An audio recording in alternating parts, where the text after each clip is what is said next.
Brought to you by BedroomBattlefields.com, this is the Tabletop Miniature Hobby Podcast.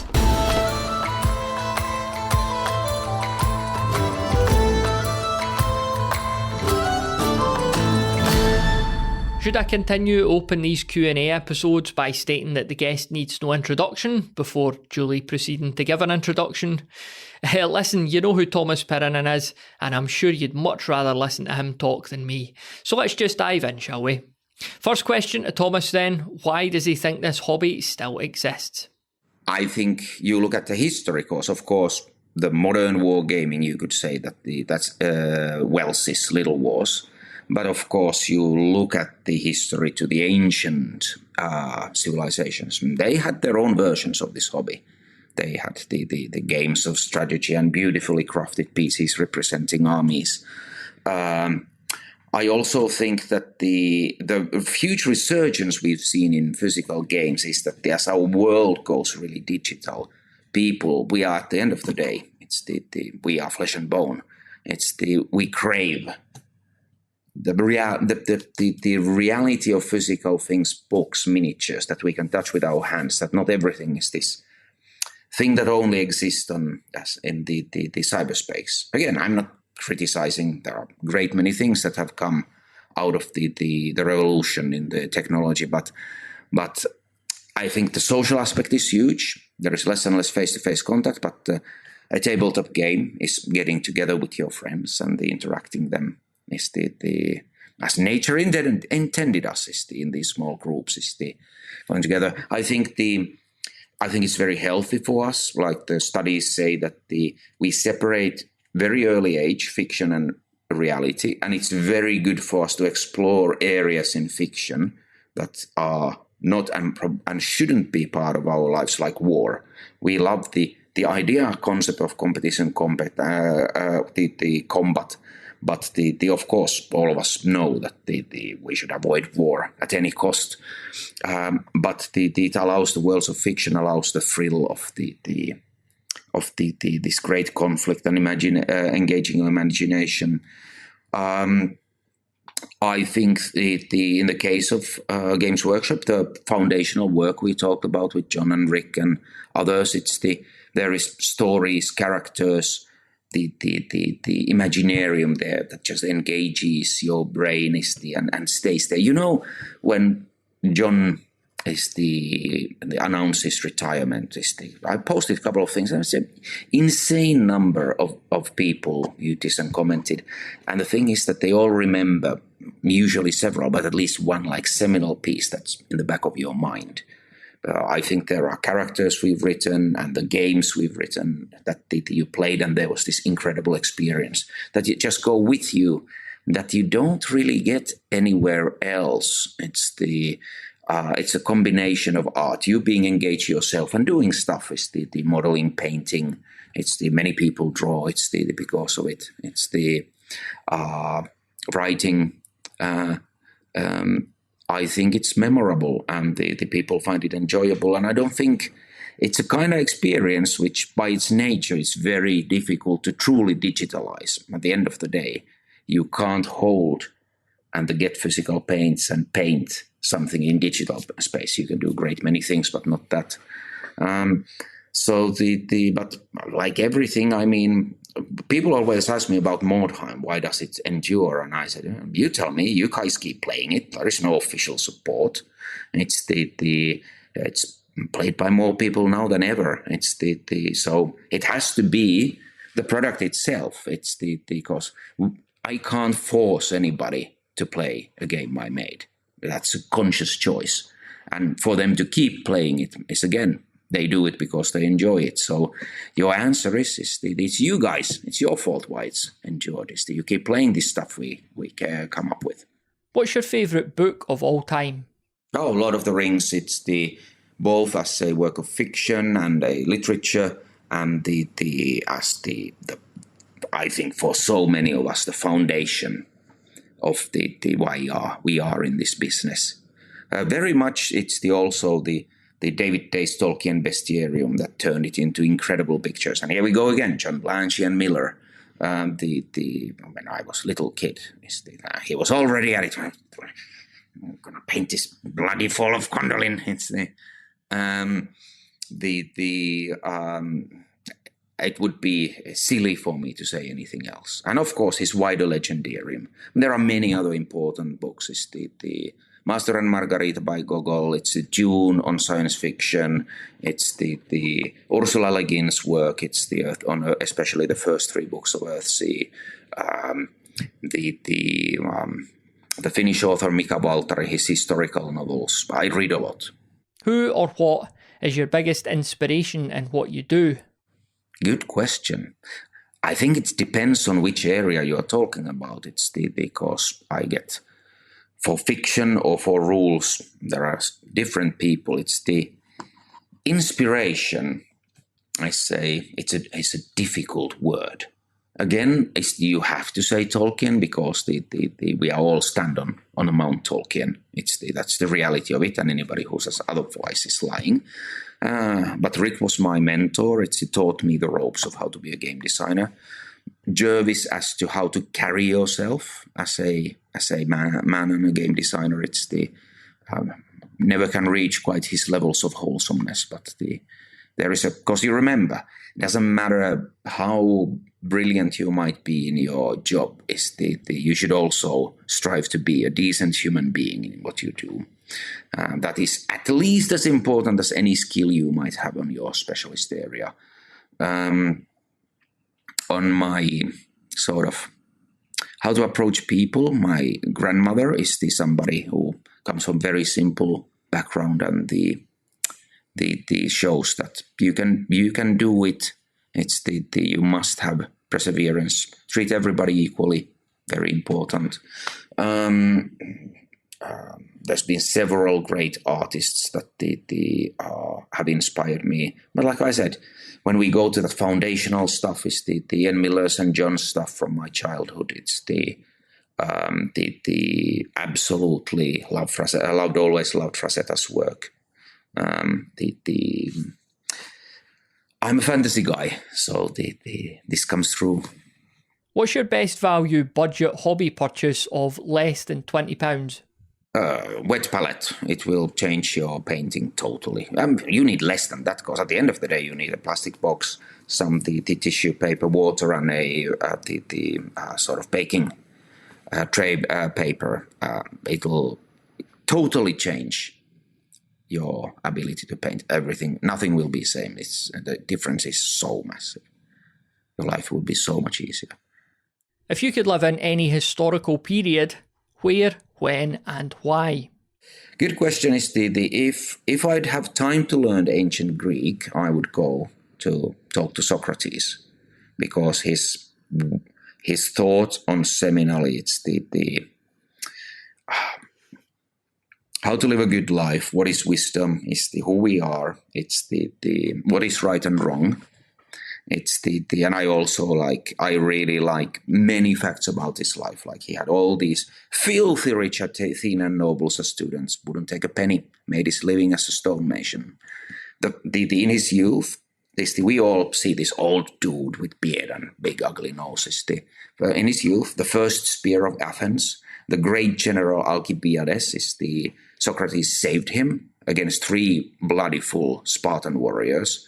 It's this combination of very down to earth and the seeing eye to eye, like the great historian who wrote on if everybody was as brave as Socrates, Spartans would not have raised any victory banners. It's and this is just on his side. This kind of like Miyamoto Musashi, who was both a philosopher and warrior. That's an interesting combination there. But for somebody that I could actually speak to, because the problem if I went to ancient Greece is most likely we wouldn't understand each other. It's also the salutations poor. I would go and talk to Tolkien. It's he was a huge fan of a Finnish language and the Finnish mythology. So I think we'd have a lot to talk about. And I loved his life journey, as he actually became more and more of a pacifist. It's the unhated war even more. Father of fantasy. It's very difficult for me not to want to talk to him first. So those two would be off the top of my head. Do you think there are any underutilised settings or periods in tabletop gaming? Yeah, that's why I'm making Trench Crusade. First World War with the rather than pure historical as the inspiration. Now this was this great image that I saw, that there was this mounted First World War soldier wearing metal armor, gas mask. The horse is wearing gas mask. He's got a bolt-action rifle, grenades, and a lance. And I thought that is absolute madness. It's that there was a war like this. I mean, obviously a terrible war, but from the point of view of a war game designer, what a fascinating period and totally undertapped. So that's why I'm making Trench Crusade right now, so I can tap it. What might people be surprised to hear that you're not very good at? I don't drive a car. It's I don't come from a rich family, and in Finland it's the rites of passage. It's the family has money when you're 18. It's but I of course, we didn't have that money. I never picked that skill, and then I kind of thought that, well, I know where I come from this way. So especially in North America, everybody expected everybody drives a car, and they are super surprised when you don't. But it's also meant that I walk everywhere, and that is really good for you. It's this is a hard job for your body, because you are sitting all day, eating pizza, Coke.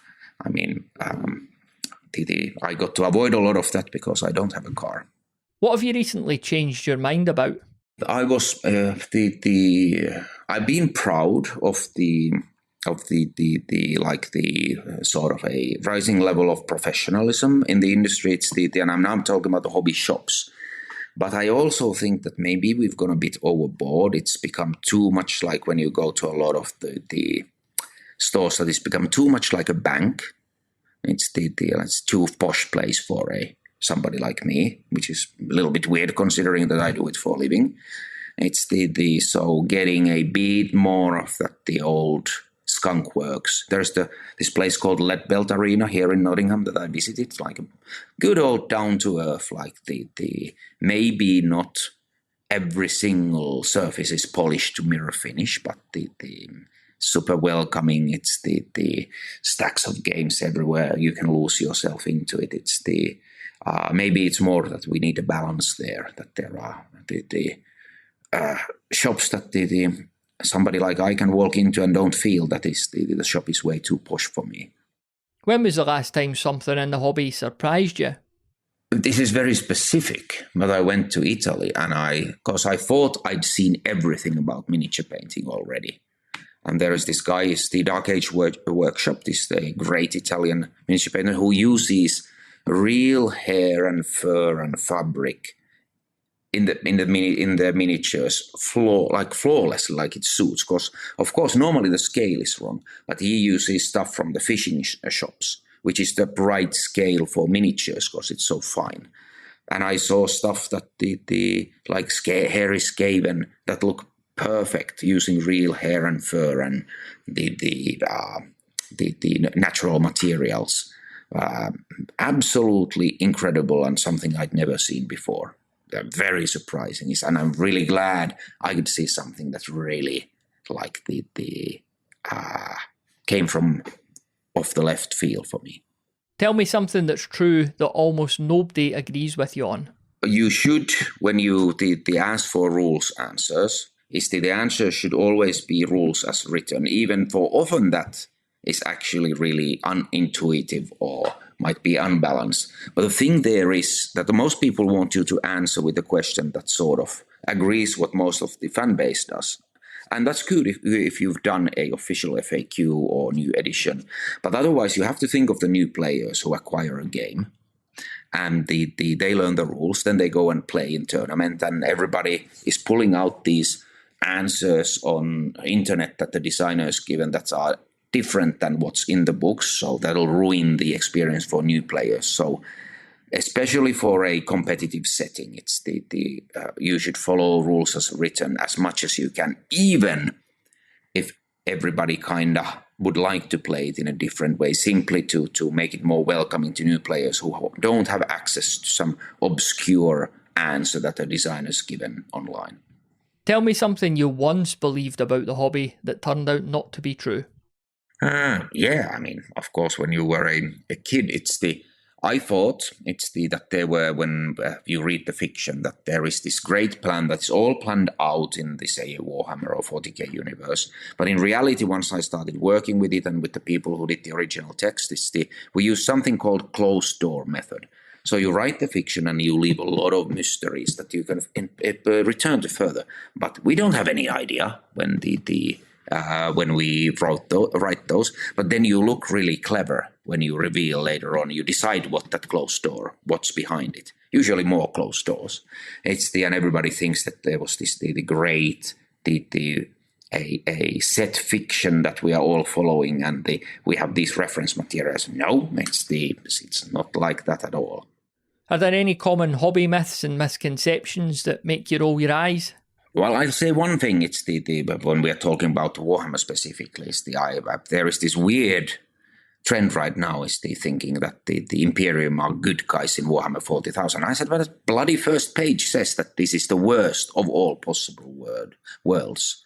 It's the Space Marines are being used a lot as like this inspiration to like these good paladins in shining armor. The problem, of course, would be that they would consider most of us heretics, and including all the elderly and women and children, and they would shoot us in the head. They're not good guys. They're really bad.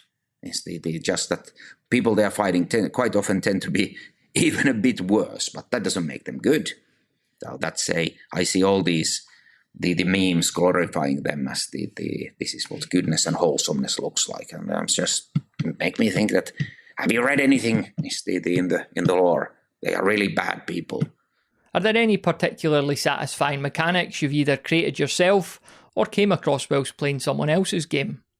Well, I'm going to use my own, since because there is a ton of great game mechanics I admire, but the Mordheim's exploration role, which gives you your income, all the finding unusual places within it, and ability to modify it through the meta game, and you only need to get a handful of dice roll that, and it's that all of that happens out of that.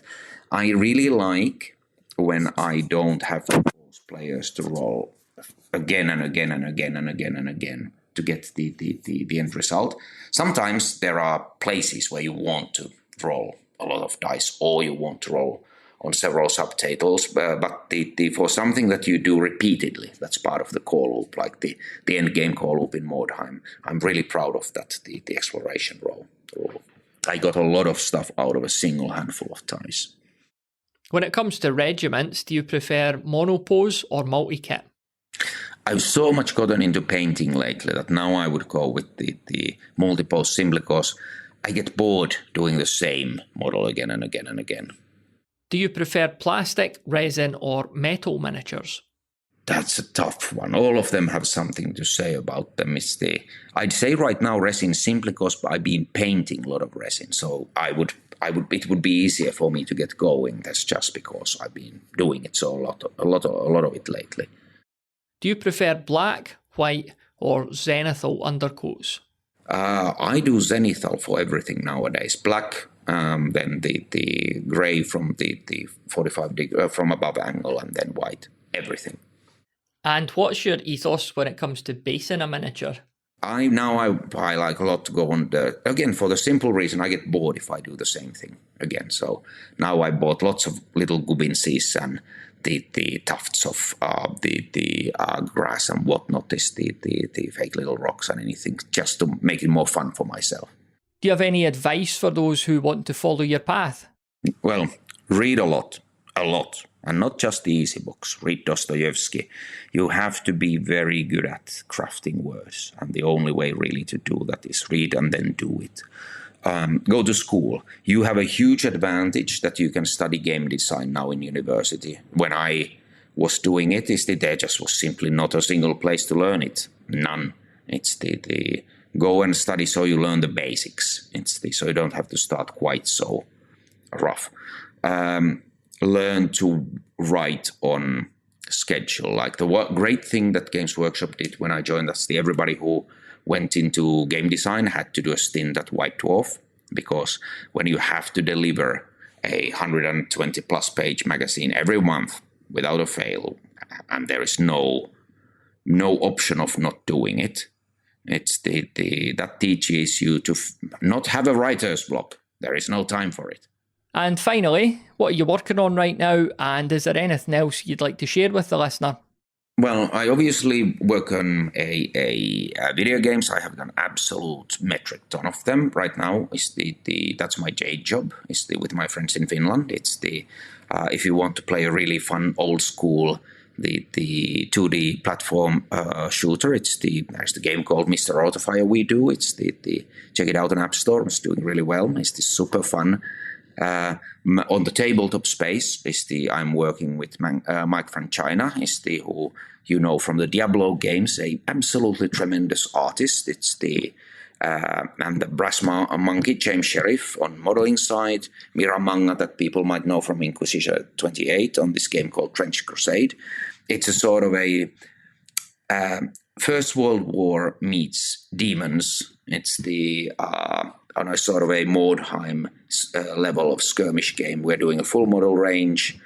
You're going to be quite surprised of the people who are involved with this on art side. It's the having ton of fun. I wanted to do another big tabletop game for ages. You can find the first batch of miniatures that we did already on Kickstarter. It was very successful. So now you can find us on all the social media. Look for Trench Crusade. Mike's art will blast your brains out. He's so good. Massive thanks to Tuomas for taking the time to indulge us with his own answers to those questions. Again, I'm always amazed at how generous folks in this hobby are with their time, even when they are what I consider to be in the legendary category. And a wee bit of bonus content for you now, because we had a brief chat before recording the main section of the show, and it turned out that Tuomas was actually in Nottingham catching up with a lot of his old GW pals. So naturally, I was curious to find out a bit more about it. John Blanche, as you know, retired from Games Workshop after 46 years of steering the entire the artistic vision of Games Workshop. I mean, been there from the very first edition of Warhammer. So he sent me a message that come and see me, and John's never ever asked anything from me, apart from obviously at work. Right, finish your bloody rules so I can get on with the art. And John, I'm writing as fast as my smoke coming off my fingers. He's so fast. He's so fast with his art. It's unbelievable. So I said, right, obviously, first of all, I want to see John. Second of all, if he asks, he will have a reason, and it'll do me a lot of good. And while I'm there, why not see all my good friends? I mean, we keep in touch, but when you live in a different country, and for a long time I was working in North America, you live in another continent, you just don't see each other face to face, which is a real shame, because all of us are kind of people that the social media isn't real life to us. It's especially, you imagine we work on a physical product back in GW. I've done a lot of digital games meanwhile.